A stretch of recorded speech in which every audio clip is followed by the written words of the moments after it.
తల్లి, ఈరోజే అమావాస్య. రాత్రి 12 గంటలలోపు వెంటనే నువ్వు ఇలా చేయాల్సిందే. ఈ దుష్టులు నీ ఇంటి మీద మంత్రించిన బియ్యం చల్లారమ్మా.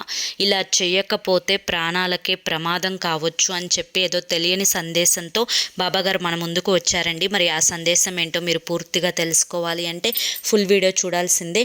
ఫుల్ వీడియో కోసం కింద మీకు @, సాయి పిలుపు అని చెప్పి ఛానల్ పేరు కనిపిస్తుంది కదా, ఆ పేరు కింద ఉన్నటువంటి ప్లే బటన్ని కానీ టైటిల్ని కానీ క్లిక్ చేస్తే ఫుల్ వీడియో ఓపెన్ అవుతుంది. ప్రతి ఒక్కరూ ఓపెన్ చేసి తప్పకుండా చూడండి. ఇక మీరు ఎటువంటి సమస్యలతోటైనా, కష్టాలతోటైనా, బాధలతోటైనా కానీ మీరు సతమతం అయిపోతూ ఉంటే కనుక ఒక్కసారి స్క్రీన్ మీద కనిపిస్తున్నటువంటి గురువుగారి నెంబర్కి కాంటాక్ట్ అవ్వండి. సమస్యల నుంచి బయటపడి ఆనందంగా జీవితంలో ముందడుగు వేయండి. భార్యాభర్తల మధ్య వశీకరణ, స్త్రీ మరియు పురుషుల మధ్య వశీకరణ కూడా 100% జరపబడును. ఎటువంటి సంతాన సమస్యలకైనా గురువుగారి దగ్గర చక్కటి పరిష్కారం దొరుకుతుంది. కాంటాక్ట్ అవ్వండి.